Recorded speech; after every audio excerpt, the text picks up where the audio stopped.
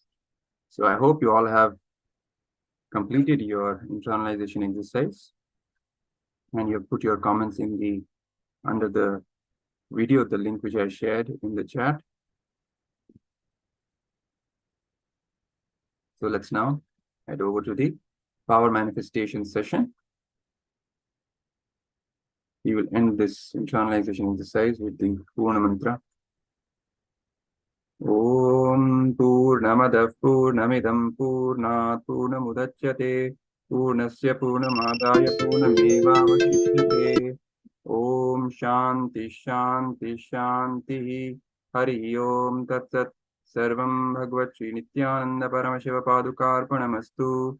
Om Nithyanandam.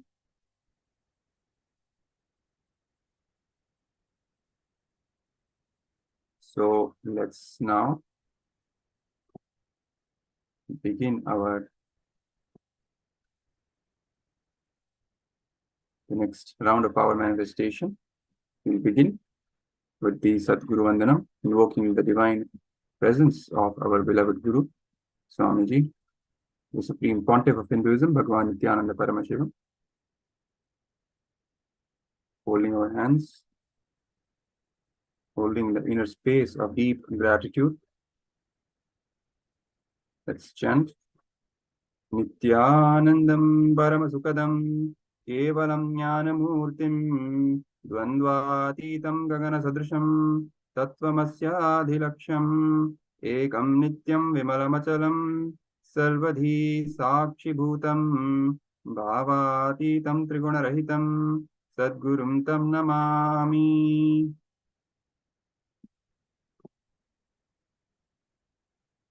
A quick overview of the security measures from KAILASA's National Security Agency. Photography, video, and audio recording of any kind is strictly prohibited during the sessions. Please be on mute and be on camera throughout the class.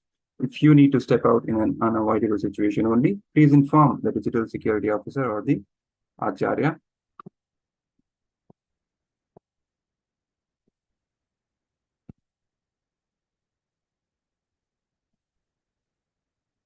Yes. For this round of power manifestation, again, you would need a copy of Living Enlightenment book because, as you all know, every round of power manifestation, we first receive the powerful cognition from the Living Enlightenment, and then we enter into the power manifestation round. And you would also need a round object, coconut, or a round fruit for this power manifestation, and a camera with timestamp application on your phone. And make sure the timestamp is clearly visible on the screen in the timestamp camera application. The instructions for power manifestation: sit cross-legged on the floor or on a chair with your head, neck, and spine in a straight line. Visualize Paramashiva has come down as Bhagavan Nithyananda Paramashivam from Kailasa. Remember Paramashiva in your third eye. Sit with this powerful cognition and meditate on it. Think intensely. You are Nithyananda Paramashiva.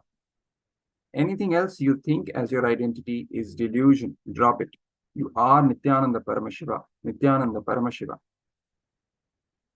Let's create the space of absolute unclutching to experience the state of Paramashiva. Complete completion to experience the space of Paramashiva. Oneness to experience the powers of Paramashiva. Intensely vibrating in Ajapa Japa of Mahavakya. Om Nithyananda Paramashivoham. Deep feeling connection with Bhagavan to experience the being of Paramashiva. So let's be ready with this space of oneness manifest the power. The power we are going to manifest is consciousness over matter. And what is the possibility of this power manifestation? Connect with any matter, any immovable, or even move stones or mountains, or even ask the tree to bear fruits. Allow the flowers to shower from the trees. Connect with any living being and ask it to respond in a specific way. So you may start with moving the coconut, but the possibilities are endless. You can move mountains, you can move planets, you can move living beings as well, so that they respond to you in the way you want. This whole scope of the power of consciousness over matter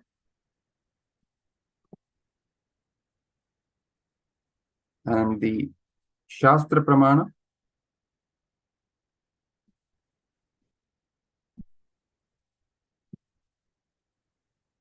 the scriptural evidence for this power of consciousness over matter comes from Dharana 95, Stotra 120 from the Vijnana Bhairava Tantra.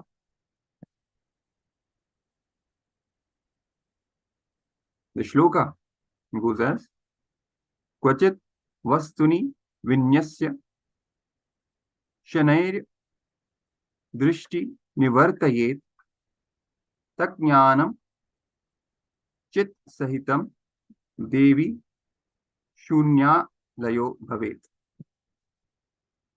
In this shloka, in this verse, Bhagavan Paramashiva says, having fixed one's eyes on a particular object, that is Vastu, one should slowly withdraw the sight from that object, as well as slowly eliminate the knowledge of that object along with the thought and impression of it. Then, O Devi, one abides in Shunya, Sa Anya, the state where there is nothing other than this exists, which is the state of all-inclusiveness or infinity. Just yesterday, we heard the Supreme Pontiff of Hinduism revealing this very powerful secret about infinity and how the whole concept of zero or shunya from the Vedic rishis is not equal to the concept of zero that the modern mathematicians understand. It actually encapsulates the concept of infinity. The very word shunya means sa anya, which includes everything. So there is nothing other than this exists, which means it includes everything. So it is infinity. This is directly coming from the Vijnana Bhairava Tantra, the revelations of Paramashiva, forming the Shastra Pramana of this power of consciousness over matter. So with this understanding, this powerful cognition, let us now manifest the power of moving matter. You will be using the coconut or any other round object. Guidelines, as you know, first step is opening the Living Enlightenment book and receiving your powerful cognitions. Then starting and turning on the video recording so that you can record the video of you manifesting the powers, forming the Sakshi Pramana and also the Pratyaksha Pramana for others to see and get inspired that yes, it is possible even for them. Third, declare the coconut to lower itself. The pointy end facing up should move to face away from you, right? So if you can see in the camera, if you keep the palm in front of you, the coconut, you place it such a way the base, the round base of the coconut is on the palm, it's touching the hand, and the pointed end is upwards, right? And when we come into the space of oneness with Swamiji, with the Supreme Pontiff of Hinduism, from that space of oneness, we make this declaration for the coconut to move away from you, the pointing end to move away from you and lowering that, right? So that is the actual manifestation that you have to do. And while manifesting, you declare, Paramashiva, only you manifest through me. I consciously declare, let all my confusion, delusion, all be wiped out. Let only you manifest in me. And then declare the coconut to vibrate, declare it to move. So Let's now start with this power manifestation round. Let us all keep our hands in front of us, horizontal, and place the object, preferably coconut, or if you don't have a coconut, you can place a fruit, round fruit, or any other round object on your hand. I will be playing the Mahavakya. Chant the Mahavakya. Visualize yourself as Swamiji. He is manifesting through you. He will move it. Visualizing him manifesting through you. Making a declaration that only you exist in me. Anything else as my identity is just a delusion. From that understanding, from that powerful cognition, you declare the coconut to move. Let's now start this power manifestation round with the Mahavakya, and I hope you have all received your powerful cognitions. If you haven't, take a minute, receive the powerful cognition from the Living Enlightenment book, and then we will begin the round.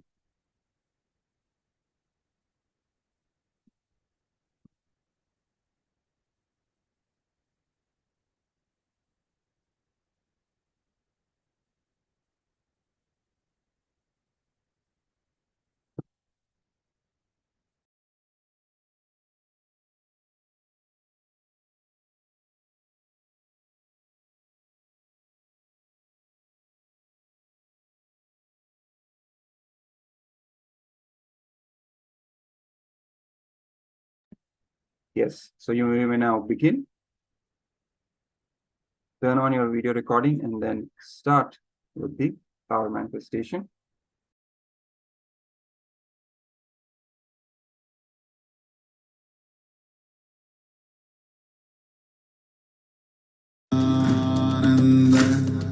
Paramashivoham. Om Nithyananda. Paramashivoham.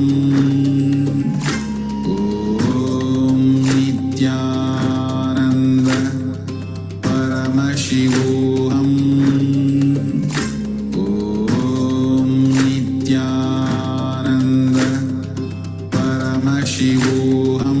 Om Nithyananda. Paramashivoham. Om Nithyananda. Paramashivoham. Om Nithyananda. Paramashivoham. Om Nithyananda. Paramashivoham. Om Nithyananda. Paramashivoham. Om Nithyananda. Paramashivoham. Om Nithyananda. Paramashivoham. Om Nithyananda. Paramashivoham. Om Nithyananda. Paramashivoham. Om Nithyananda. Paramashivoham. Om Nithyananda. Paramashivoham.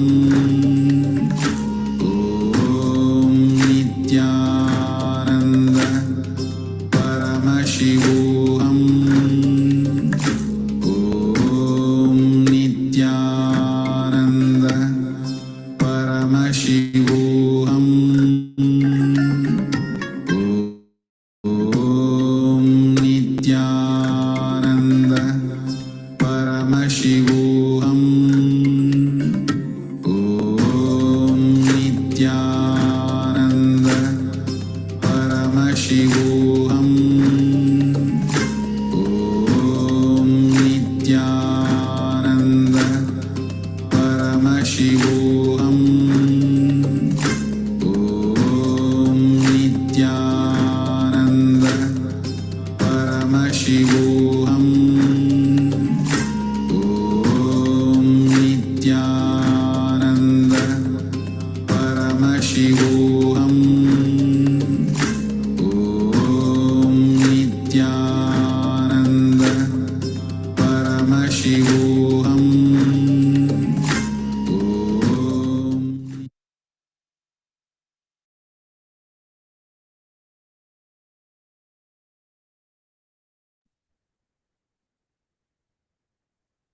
Yes.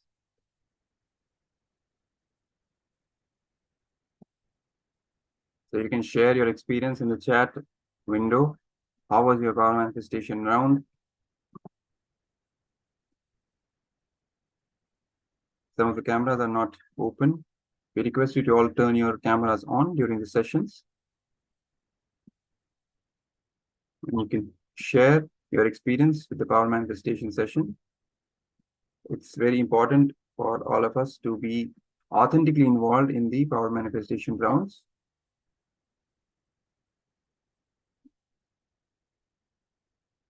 And now it's time for you to share your experience with others on the social media platforms.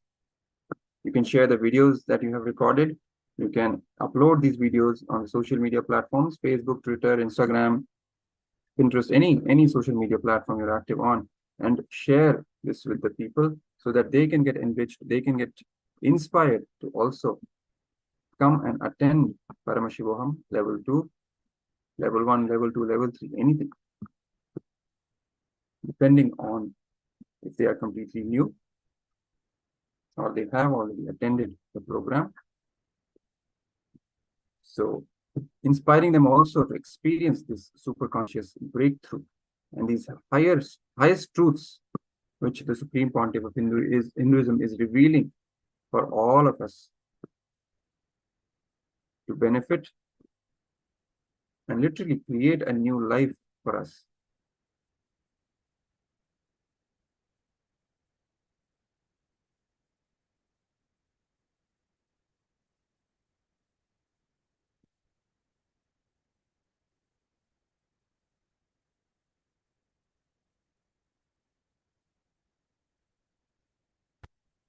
Yes. So we will now be heading to the next segment.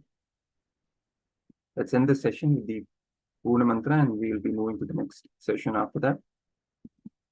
Om Purnamada Purnamidam Purna Purnamudachyate Purnasya Purnamadaya Purnamevavashishyate Om Shanti Shanti Shanti Hari Om Tatsat Sarvam Bhagavad Sri Nithyananda Paramashiva Padukarpanamastu Om Nithyanandam. Yes. So the next session, the next segment is a very interesting one. It is on Upanishad.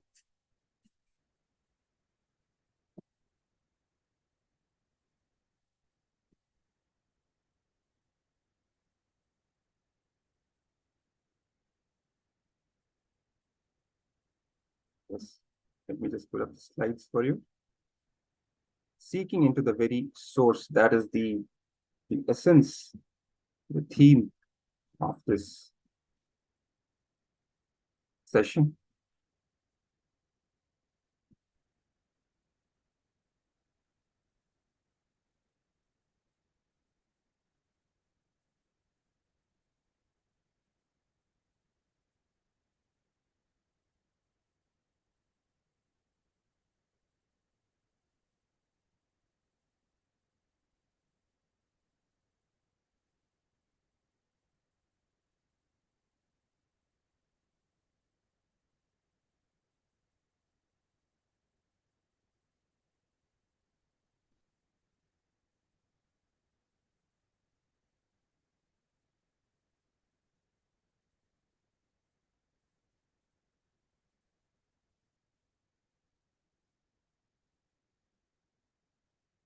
And we will also be having the live darshan today at 7 p.m. Eastern Time, New York time, and we will be getting ready for that as well.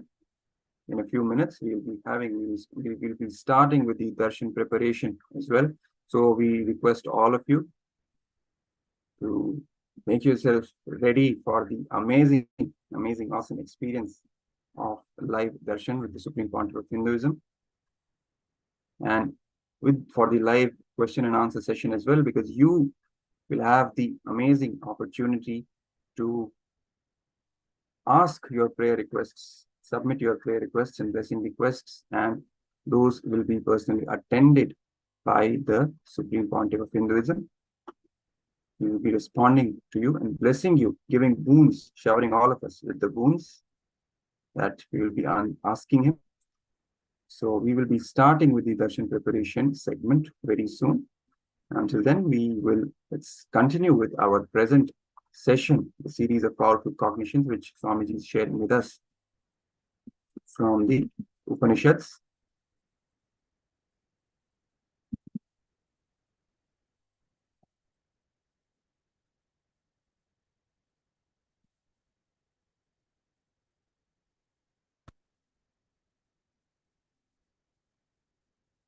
In Upanishad, seeking into the very source.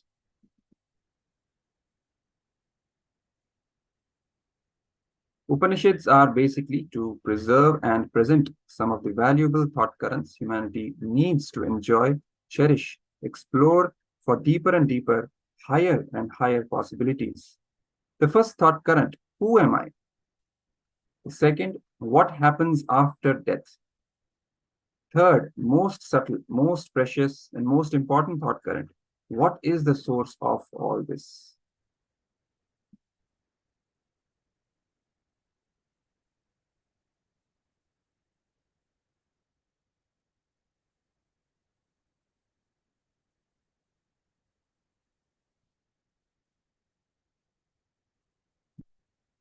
Romance with the different thought currents, which raises your frequency of existence.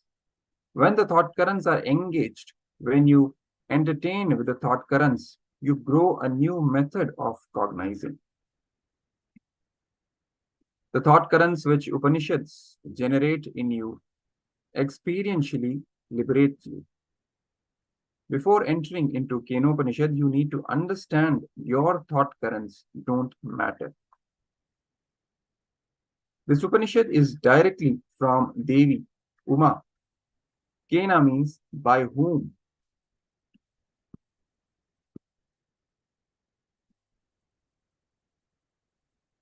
Keneshitam means by whom willed or directed.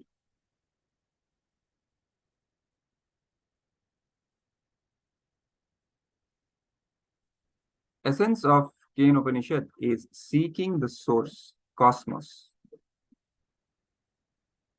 You can capture it by developing the subtle grooves of the brain by evolving completion.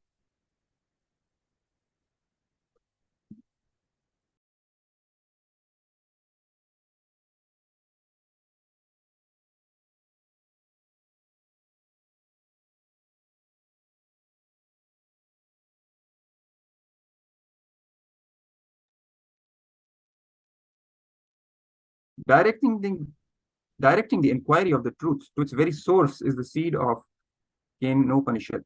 The essence of Ishavasya Upanishad is seeking who am I? The essence of Kenopanishad is seeking into the very source, by whom am I?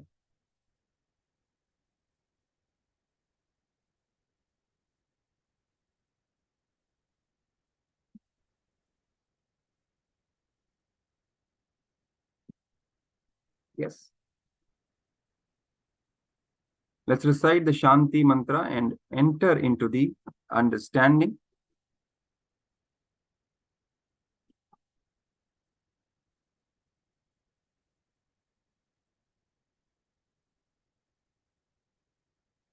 Om Apyayanto Mamangani Vak Pran Chakshu Shrotram Ato Balam Indriyani Cha Sarvani Sarvam Brahmopanishadam Maham Brahma Nirakuryam Ma Brahma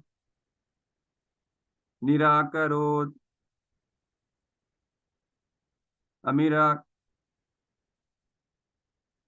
Karana Masvata Nirakaranam Me Astu Tadatmani Nirate Ya Upanishyatsu Dharmaste Mai santu, te mai santu. Om Shanti Shanti Shanti.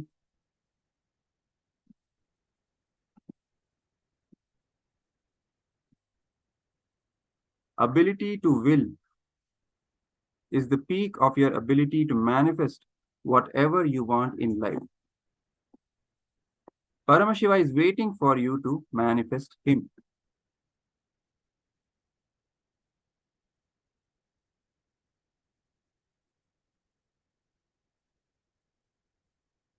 The more and more you manifest his powers, the more and more you are manifesting Paramashiva.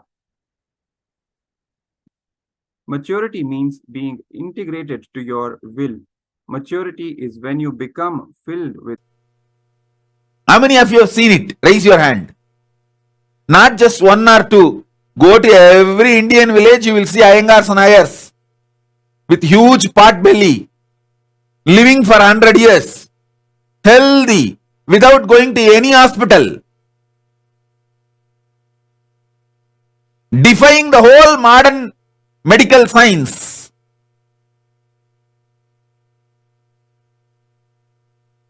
Listen, what I am saying is one revelation from parallel universe.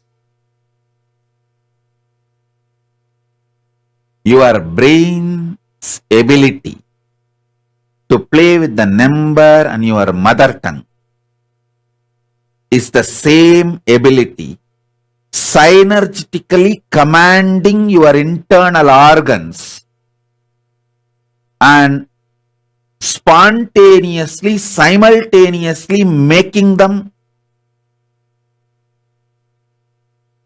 alive, aligning each other. Your ability to convert the digit into mother tongue straight makes your liver active intensely. Your liver is responsible for 500 various actions in your body. This capacity, pitta, it's called pitta. Pitta means ability to play between digital and verbal, digit and words. This capacity to play is called pitta. In Sanskrit, you will be surprised. The liver fluid is called pitta neer. In Ayurveda, see, in Veda, there are 6 Ubaveda. Jyotisha, which is number, and Ayurveda, health. These two are from same unit. Because our guys know number and health, ability to play with the number and ability to be healthy is one and the same. Both are from same root.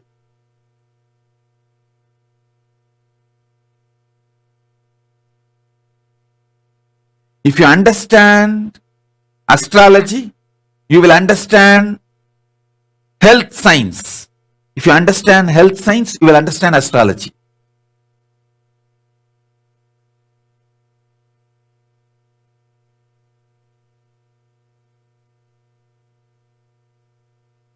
Whole thing is just number. Number is the first parallel universe.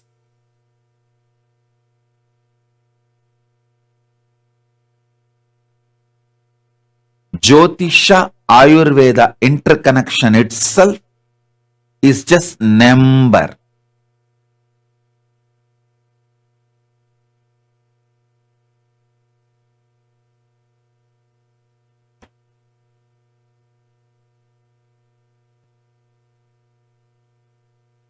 Listen, just meditate on 1,000 crore.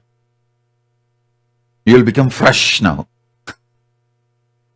1,000 crore. Don't try to skip. Don't try to escape from the number of zeros. For 1 crore, how many zero? Then naturally you have to calculate per 1,000 30, per 10,000 40, per 1 lakh 50, per 100 lakh 70, and then 1,000 crore means 7 plus 3 10 0, 1 that 10, without skipping, without brushing it aside, just sit and meditate on 1,000 crore, you will become fresh. Because the number, digit, becoming mother tongue, thinking through in your mother tongue, again becoming digit, makes your liver fresh. Liver, Liver, your liver, is responsible for simultaneous, spontaneous, synergetic trigger of all the internal organs and keeping you fresh and alive.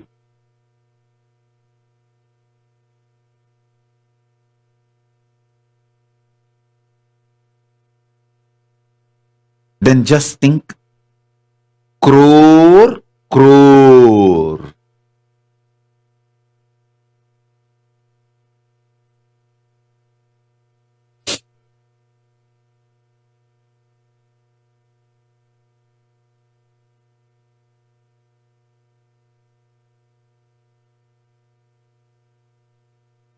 Don't try to skip.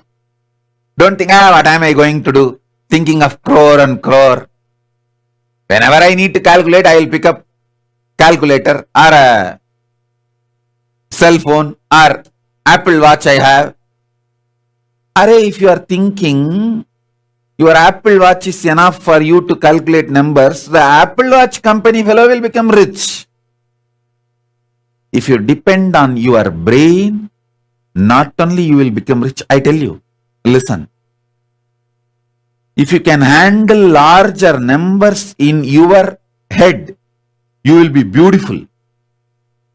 Because the symmetry of the body and ability to handle the number is one and the same. Hey, listen. Beauty is not related to shape of the body. It is related to symmetry of the body. Symmetry means how it flows in the eyes of the other. How it flows in the eyes of the other. That is the symmetry.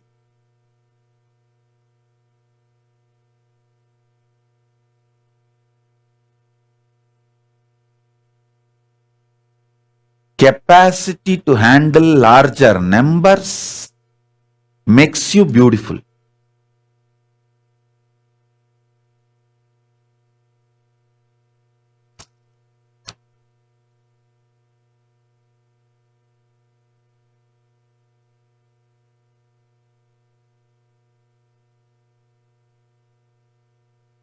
There is so much in the number.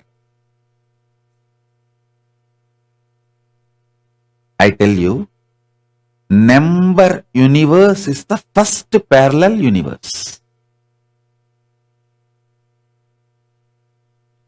The statements I am making, all of them are absolutely logical and truthful.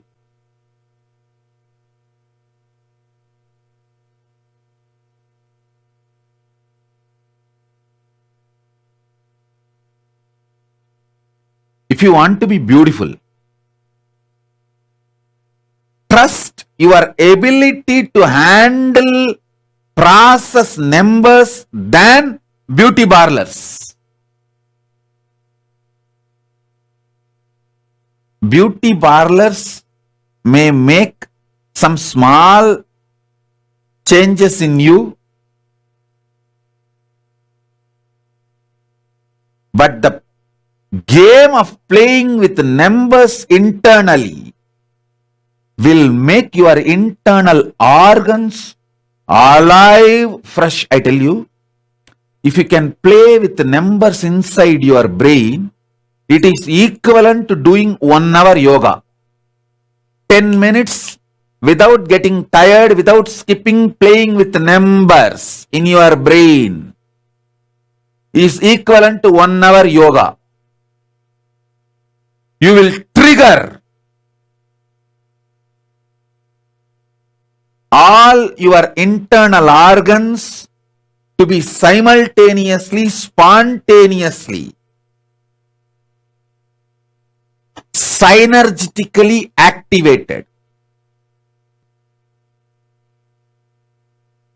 Loka samasta sukhino bhavantu.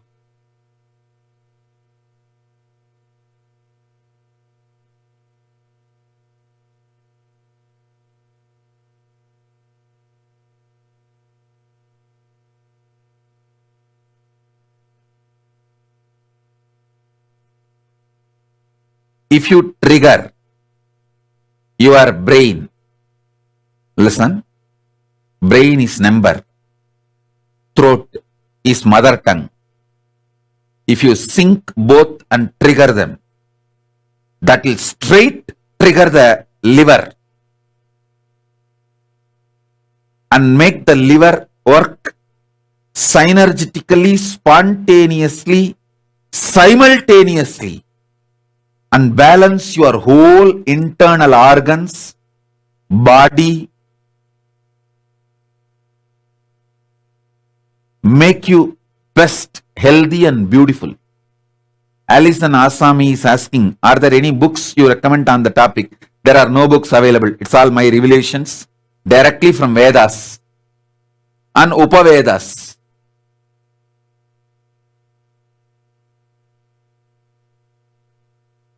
There are no books available to give you this precise essence. It's like I have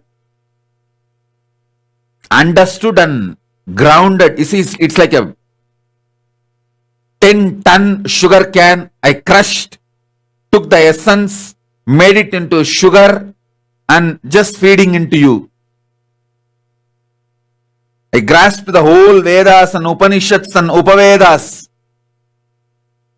Took the essence I am sharing with you.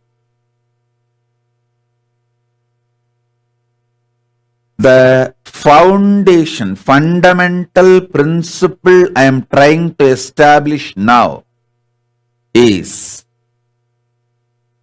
the first parallel universe called number universe.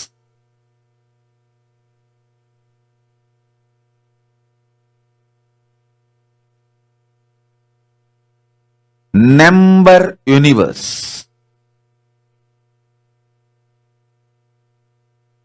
By meditating on larger numbers, you can alter your genetical code and DNA code. Listen.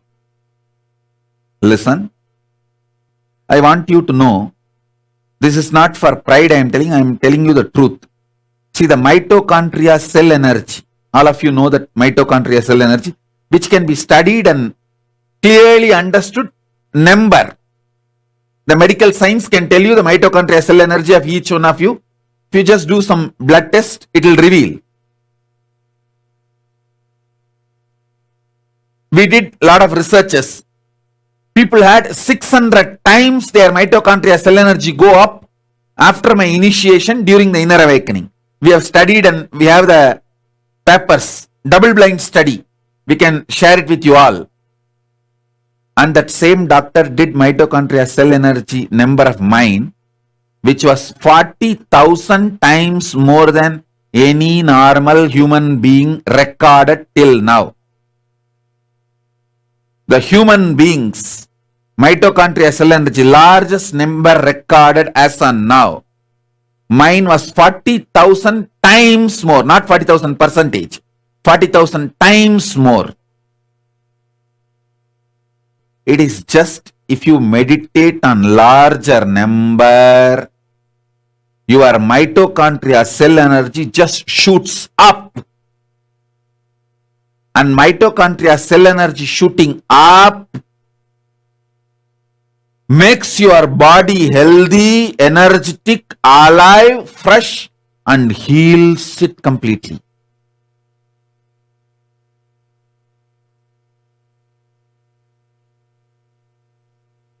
Somebody is putting the message. Swamiji reading Mrihendragama, where Paramashiva describes the structure of Brahmanda, that experience I am experiencing now in this session. Renaissance, I am making the Mrihendragama into an initiation, experience for all of you. So internalize it, receive it.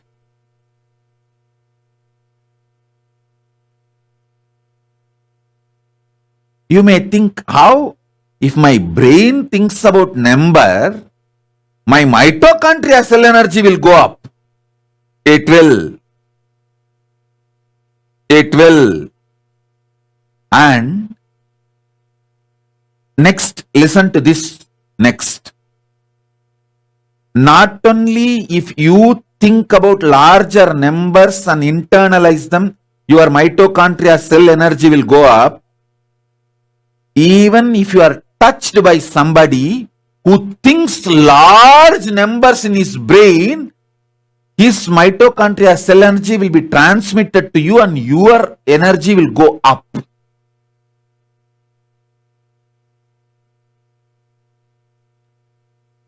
That is why Krishna says, wherever wealth is there, Shri is there, I am manifesting.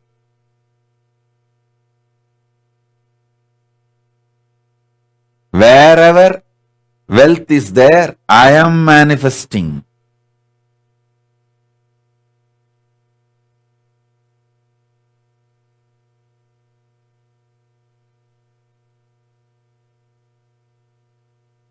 This whole thing is number.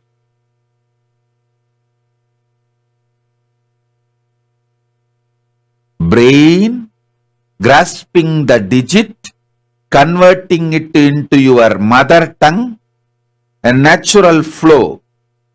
Mother tongue is natural flow. In Ayurveda, thyroid gland and mother tongue have a same word. If you know Sanskrit, a little bit of Ayurveda, you will understand. Thyroid gland and mother tongue, for both in Ayurveda we have a same word. Your brain able to convert the digit into your mother tongue, process it in your mother tongue, and convert that result from your mother tongue back to digit. That capacity, when it is expanded, it triggers your health. Spontaneously, simultaneously, synergistically. I am giving you simple revelations. You can process high complicated numbers and send that energy to somebody, that person will become healthy. You can process some crooked, complicated numbers in your brain. Just straight throw that arrow on somebody, that fellow will immediately die. This is the science of astras in Hindu tradition. Listen. When Arjuna, Karna, all these warriors go to war, they don't carry all the weapons like a physically. They carry the codes, barcodes of each of the weapon. So they will just utter that barcode, process that, release it, and straight it goes and kills the enemy. How many of you are able to understand what I am saying? They carry the barcode number of the weapons. When Brahma appears and gives Brahmastra to Vishwamitra, he reveals the barcode password of Brahmastra to Vishwamitra and goes. It is all just barcode sharing, password sharing. When Drona teaches Brahmastra to his son, Drona reveals it to his son, he just gives the barcode, password.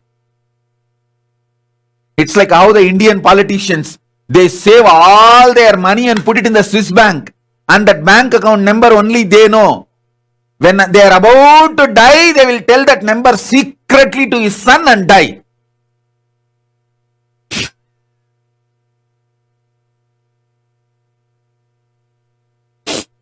Or they will tell, hey, in the puja room, my grandfather's photo is there. Behind that photo frame, I have put that bank account number. Go and open the frame and see that is the bank account number. Take all the money and enjoy, and they'll die. That's exactly what Drona does to Ashwatthama. Barcode number, cosmic barcode number. For each of these astra, passcode is revealed. That's all. First, Ashwatthama will be prepared for his brain to have this ability to process large numbers for good or bad. The capacity will be built in Gurukul. Once the capacity is built, he will be given the number. That's all. To process the barcode. If you understand this, you will understand how the Ramayana Yuddha, Mahabharata Yuddha, all that happened.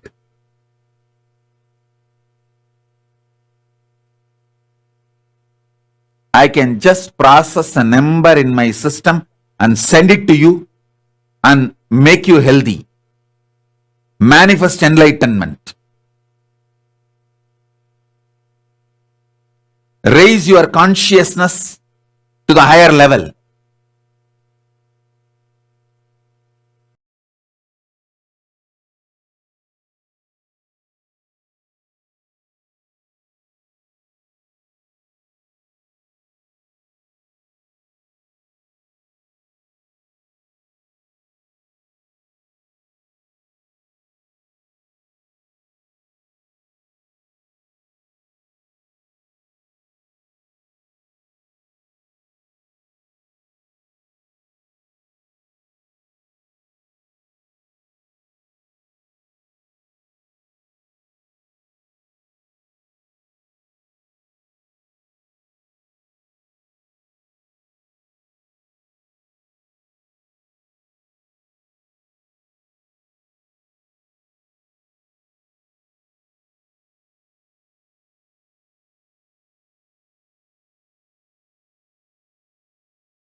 number universe is one of the most mind-boggling revelations from Swamiji. I mean, have we ever wondered, even when Swamiji revealed about the 14 lokas, the parallel universes, nobody would have ever wondered how could number universe, how can numbers form a universe, and how things are all coded based on numbers, everything in this universe, and how just by connecting to numbers, we will have enlightenment itself.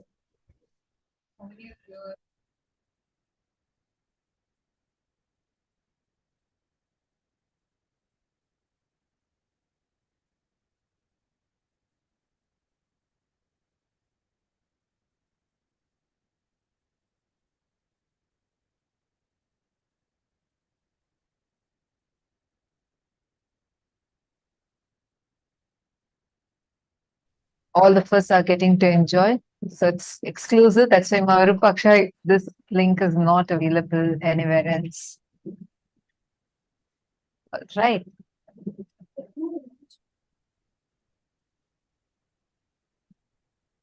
And now to all the participants that are here with us, we have a very, very important announcement to make.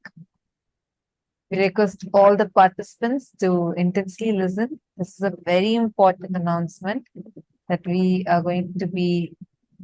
We have a very exciting and important announcement. We request all of you listening. Today is a very special and an auspicious day.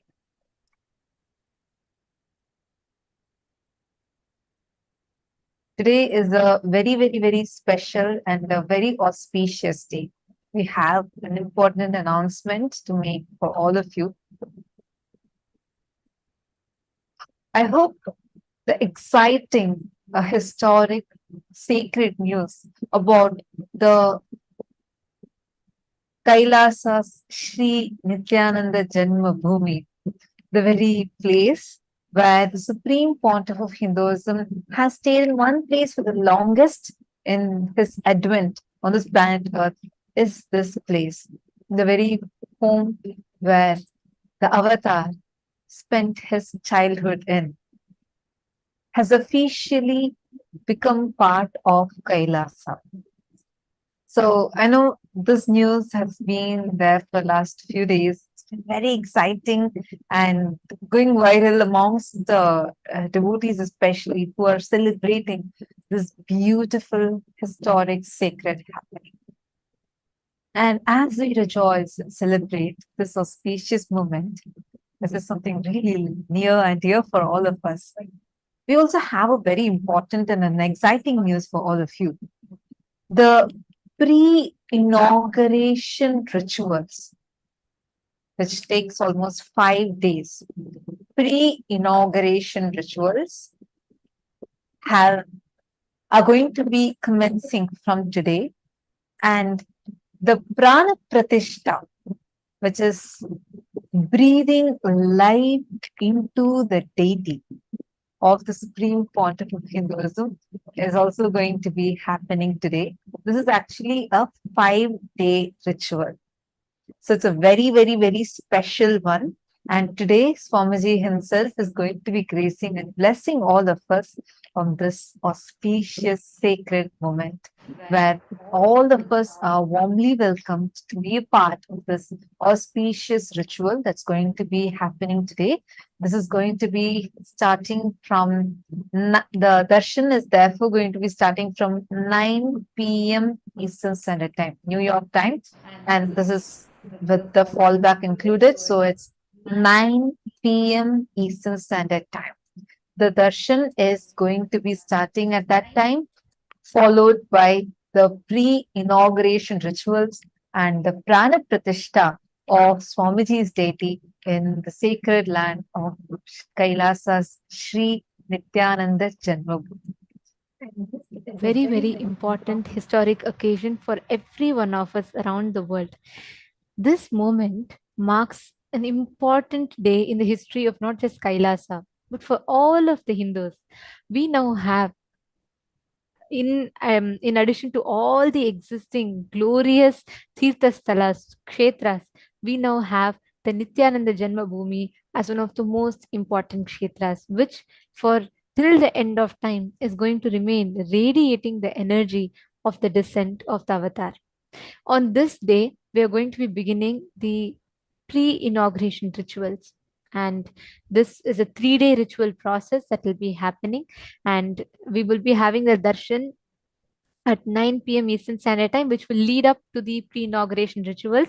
We are all eager. I know every one of us are awaiting eagerly to see the very place in which the avatar descended. Every wall, every pillar of that house has been a witness to the glorious leelas played by the avatar.